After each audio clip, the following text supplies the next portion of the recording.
Assalamualaikum warahmatullahi wabarakatuh.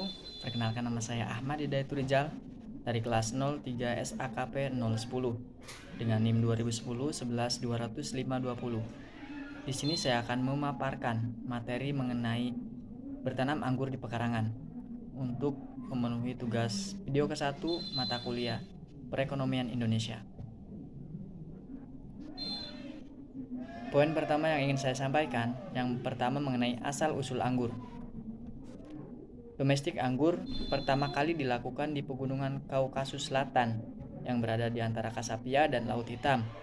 Kemudian menyebar ke lembah Yordania dan Mesir.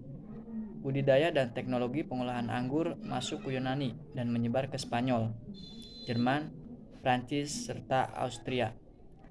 Salah satu tokoh yang berperan dalam penyebaran budidaya anggur ke belahan bumi lainnya adalah Columbus. Perjalanan Columbus membuat budidaya anggur ikut menyebar ke Meksiko, Amerika Selatan, Afrika Selatan, Asia, serta Australia. Peta penyebaran anggur di Indonesia. Anggur sudah ada di Indonesia sejak zaman penjajahan Belanda dan ditanam pertama kali pada tahun 1828. Anggur mulai dibudidayakan di daerah Kupang, Sulawesi, Besuki, dan Banyuwangi.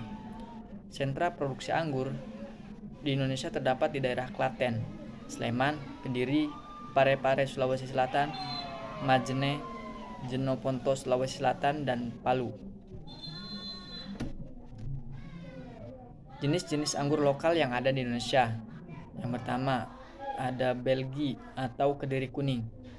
Jenis anggur Belgi ini memiliki kerapatan buah yang sangat rapat, dengan warna kulit yang seragam dan kadar jus yang baik. Yang kedua, ada Probolinggo biru. Probolinggo biru memiliki rasa yang manis dan kadar asam yang rendah, yaitu 0,5%. Selanjutnya yaitu ada Prabu Bestari. Jenis anggur ini memiliki kandungan vitamin C 23,3 mg atau 100 gram, dengan warna kulit buah ungu dan rasa yang manis. Keunggulan dari kita menanam anggur, yang pertama yaitu sebagai penghias pekarangan, atau dapat juga menunjukkan rumah ataupun lingkungan sekitar. Yang kedua, sebagai mereduksi stres. Ketika kita mungkin lelah belajar ataupun sehabis bekerja, ketika kita mempunyai tanaman anggur, kita melihat hijaunya daun, buahnya yang indah dipandang, jadi kita sedikit menghilangkan stres kita. Yang ketiga, bisa menjadi sumber penghasilan tambahan keluarga. Bukan hanya sebagai penghias saja berarti, tapi juga bisa dimanfaatkan buahnya untuk menambah keuangan kita. Selanjutnya, tanaman anggur ini berbuah sepanjang tahun. Jadi sangat cocok untuk kita budidayakan di rumah dengan mungkin memiliki pekarangan yang cukup lumayan.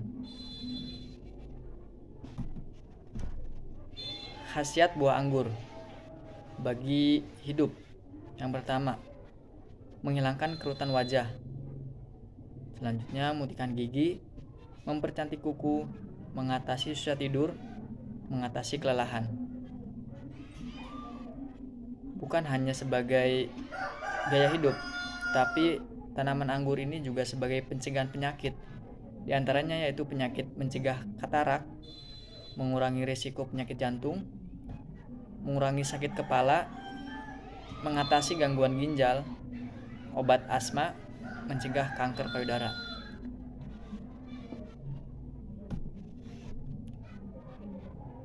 Poin yang kedua yaitu di mana sih kita dapat mendapatkan bibit anggur itu? Ada dua. Yang pertama yaitu kita bisa membibitkan sendiri. Membibitkan sendiri dapat dilakukan dari biji yang bisa didapatkan langsung dari buah yang telah kita konsumsi dagingnya.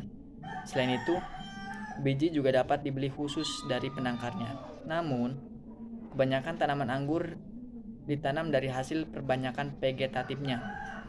Pohon anggur yang ditanam secara generatif atau dari biji kemungkinan besar memiliki sifat yang berbeda dengan pohon induknya. Bisa lebih baik ataupun lebih buruk. Buah yang dihasilkan tidak akan sama dengan buah induknya. Yang kedua, dapat kita membeli bibit. Membeli bibit anggur merupakan cara aman agar dapat kualitas buah yang baik, terjamin sehat dan tidak repot. Bibit dapat dibeli di penangkaran dan sudah banyak penangkaran yang memiliki sertifikat.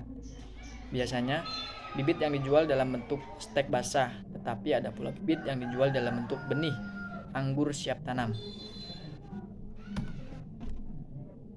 Nah, setelah kita mengetahui keunggulan, khasiat dari anggur tersebut, terus mendapatkan bibit kita dari mana saja. Nah, selanjutnya yaitu langkah-langkah penanaman bibit anggur. Yang pertama yaitu siapkan bibit anggur yang akan dipindah tanam. Ada baiknya proses dipindah taman dilakukan di pagi atau sore hari untuk mengurangi stres tanaman. Yang kedua, masukkan bibit yang siap tanam ke dalam tanah. Yang ketiga, tutup kembali lubang tanaman dengan tanah dan siram. Yang keempat, bangun tempat rambatan anggur sesuai dengan ukuran yang dikehendaki. Poin selanjutnya yaitu mengenai pemeliharaan anggur. Pemeliharaan anggur dilihat dari iklim. Yang pertama, tanaman anggur dapat tumbuh baik di daerah dataran rendah, terutama di tepi-tepi pantai dengan musim kemarau panjang berkisar 4-7 bulan. Yang kedua, angin yang terlalu kencang kurang baik bagi anggur. Yang ketiga, curah hujan rata-rata 800 mm per tahun.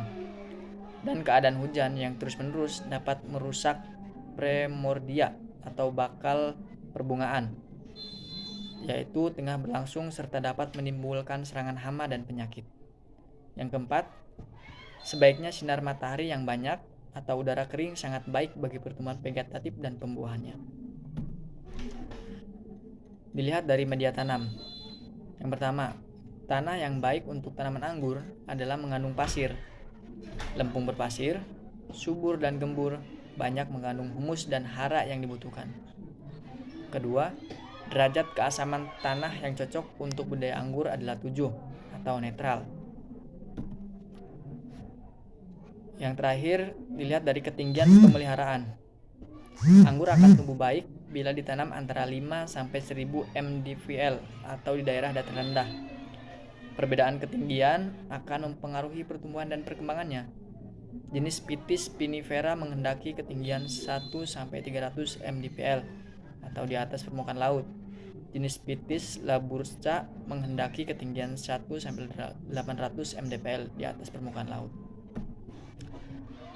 Mungkin itu saja yang bisa saya sampaikan terkait materi bertanam anggur di pekarangan. Kurang lebihnya mohon maaf, semoga materi yang disampaikan bisa bermanfaat bagi teman-teman semua. Wabil taufiq wal hidayah. Wassalamualaikum warahmatullahi wabarakatuh.